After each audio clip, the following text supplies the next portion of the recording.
Have you ever thought about starting your own podcast? When we were trying to get this podcast off the ground, we had so many questions. How do we record an episode? Where do we find background music? How do we get our show on Apple Podcasts, Spotify, and all the other places that people like to listen? And where do we find advertisers? The answer to every one of these questions is really simple. Anchor. Anchor is a one-stop shop for recording, hosting, distributing, and monetizing your podcast. And best of all, it's 100% free and 100% ridiculously easy to use. Anchor makes it simple to get up and running. You can upload and schedule your podcasts ahead of time. It publishes to all the major podcast platforms. You can easily check your stats. I could go on, but instead, why don't you go and get started? Go to anchor.fm/start to join the e-commerce minute and a diverse community of podcasters already using Anchor. That's anchor.fm/start. We can't wait to hear your podcast. It's the E-commerce Minute, your daily dose of e-commerce, tech, and retail news with your hosts, Bart Mraz and John Suter. The E-commerce Minute is a production of Sumo Heavy, a digital commerce consulting firm in Brooklyn, New York, and Philadelphia. Find us on the web at sumoheavy.com. It's E-commerce Minute episode 336. In today's episode, eBay sues Amazon for illegal seller poaching. Online marketplace eBay has filed a complaint in California Superior Court alleging that Amazon, quote, perpetrated a scheme to infiltrate and exploit eBay's internal member system in order to recruit, quote, high-value eBay sellers to Amazon, end quote. eBay is demanding a jury trial for the suit. eBay is suing on the grounds of intentional interference with contractual relations and economic relations and fraud and violation of the California Penal and Business and Professional Codes, according to a Wall Street Journal report. This act of poaching allegedly violates California's Comprehensive Computer Data Access and Fraud Act. eBay alleges that since 2015, Amazon representatives have established eBay seller accounts for the sole purpose of recruitment of eBay sellers to Amazon's own marketplace. Quote, the breadth and scope of Amazon's conduct is startling, end quote, eBay attorneys said in the complaint. Amazon used eBay's internal messaging system, whose purpose it is to facilitate communication between merchants and customers, to poach successful sellers and bring them over to Amazon. According to the accusation, about 50 Amazon sales agents sent 1,000 plus messages through eBay's system to lure sellers to its platform. This behavior violates its policies, which prohibit eBay members from using the M2M system to solicit people to sell off the platform. Its rule also bars members from exchanging personal information, such as phone numbers, over the platform. The scheme occurred both internationally and within the U.S. Many of the poachers use boilerplate language from one solicitation to another and have even discussed their activities within the platform itself. Some of the sellers didn't even bother selling through eBay at any point, according to the complaint, with a few working to lure eBay members to Amazon within 5 minutes of their first login. Some used multiple accounts and made an effort to avoid detection by eBay, according to the complaint. Quote, Amazon and its representatives knew that its scheme was wrong, as evidenced by the representatives' systematic efforts to avoid detection, end quote, eBay wrote in the filing. The activity violates the user agreements that those would-be sellers agreed to, eBay said, and it caused harm because it worked in many cases. The effort involved large numbers of Amazon representatives targeting many hundreds of eBay sellers and spanning several countries overseas and many states in the United States, including California, according to the filing. eBay sent Amazon a cease and desist letter on October 1st, but the suit alleges that the poaching is still ongoing. This is insane. So, crazy story. I mean, okay. Oh, It's just dirty pool, man. This doesn't leave me with a good taste in my mouth. I don't like it. Are you confused? Like I am? Like what? Oh, Amazon and eBay, huh? So it out. basically, the thing is that Amazon is making so much money off the third-party sellers. So what they figured was, well, let's go to the people who are selling the same stuff on eBay and have them come over to our platform. The opportunity is that, you know, Amazon's going to make money both ways. They're going to make money with the stuff they sell, and they're going to make money on top of whatever they charge the online sellers. Whereas the online sellers on eBay doesn't compete against itself. Like there's nobody on eBay that's competing against the sellers there. So a lot of people like that platform better. But I think Amazon probably uses the lure of, but we have so many more customers. So Yeah, that's probably it. It's just bonkers in day and age. It's like eBay is for eBay, Amazon is for Amazon. Well, eBay is not the same eBay that we remember from back in ye olden days. I mean, it started off as an auction site, but now there's a stat, and you know how I love my stats. Where's my stat? Hold on. You said you lost your Hold stats. on a second. Oh, eBay. So now 80% of its 1.1 billion listed items are now new. It's 80%.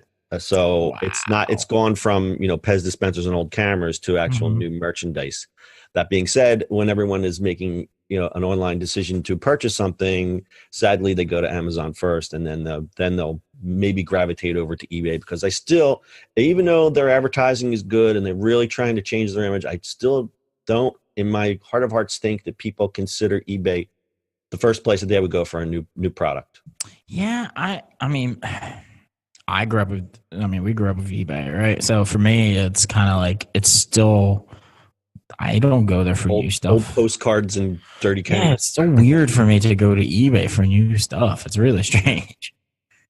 Yeah, Mm. I mean, like, I still sell stuff on eBay, but I'm like one of the weirdos that I'm selling all this weird stuff. I'm not selling anything new in there. It's just, Yeah, like I mean, which is fine because I do that. But like, I don't. To me, buying new stuff. I went last week. I went for something. A link got me to eBay for a new product, and I was like, "This is weird. I don't know." No. I think there is also a perception. Some of the sellers, like eBay, my brother has been selling on eBay for a long time, and he kind of like figured out, because you have the e-packet stuff, like he'll order a ton of stuff from China Hmm. and then resell it. And that's the kind of sellers that you're competing with. Unfortunately, they're all on a race to the bottom. So I don't know how you can even make money doing that anymore, unless you're doing it in volume, because eBay's still charging, I don't know, 10% or whatever it is on your sale, Yeah. plus you're shipping back out the other way. And it's like, at the end of the day, you're making 20 cents on each transaction. It's just not worth it. But some people do it because they can do it on volume. But you're competing against a lot of Chinese sellers on there, which is great if you're looking for like a cheap phone case or a little electronic doodad or a thing like that. That's eBay is perfect for that. It's better than Amazon. On the other side of it, though, I'm not going on there to look for a North Face jacket or anything like that. I would think if I wanted a used North Face jacket, I would look there. But you don't. I think there's a seller reputation problem on eBay.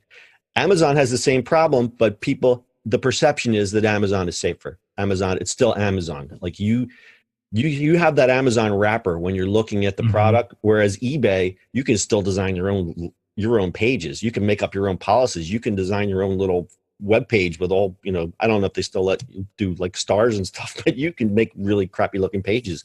And I think that's still a legacy problem, a legacy image problem with eBay. People still think it's the place where you buy, the weird movie posters and VHS tapes. Yeah. You're right. I think. I wonder if like the random stuff is doing better, than people just selling it crazy. What do you mean? Like my mom sells, right? But she sells everything that's not bolted down to the house. Right. So it's really random, right? Yeah, like really random. Right. So I wonder if those people do better than people like your brother, where they sell the same thing over and over and over.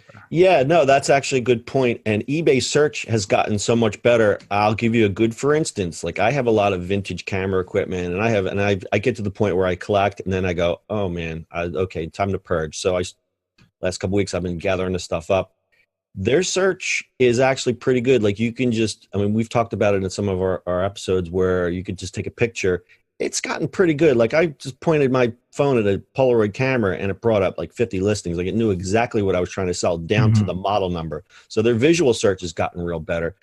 They've had the barcode search for a long time. So they've really made it easy. I think it's easier on eBay than Amazon because of that. I mean, Amazon seems to be a little bit more stricter about stuff that you can sell on there, whereas eBay, you could still sell an empty bottle of aspirin if you want it on there. They don't care as long as they get their 10%. So again, it's that perception of Amazon is new and it's, you think it's coming from Amazon and it has that wrapper on it, where eBay, it's like, it's still the Wild West. They've really cleaned up their site I'd say the last 2 years. They've made tremendous improvements in their UI. Because for a while there, you'd get a page that was redesigned, and then you'd click on like a policy page and it literally looked like a page from like 2005. It's like they just didn't get around to fixing this certain page. And you click around and you're like, you don't even know where you're at because things don't look the same. But they really made a lot of strides in the last 2 years, kind of unifying that and making it a little easier to navigate. And you could probably ask your mom about this because she does it all the time. It's gotten easier to buy postage. It's gotten easier to list things. Their dashboard is improved. So they're making it easier for sellers, but they are still trying to be the place where you go to buy new products. And I don't think they're quite there yet. True. So weird lawsuit. Again, I think this is a little, you don't expect, well, I shouldn't say this. I guess you do expect, but you just don't expect to hear companies doing this kind of stuff, like this espionage kind of crap. It's a little creepy. And it's definitely not right, but it's business. It's the Wild West out there. So I guess you got to do what you got to do. I don't know. Cool. All right. You got anything else, Dad? That's it, my friend. All right. That's your e-commerce minute for today. We'll see you on the internet tomorrow.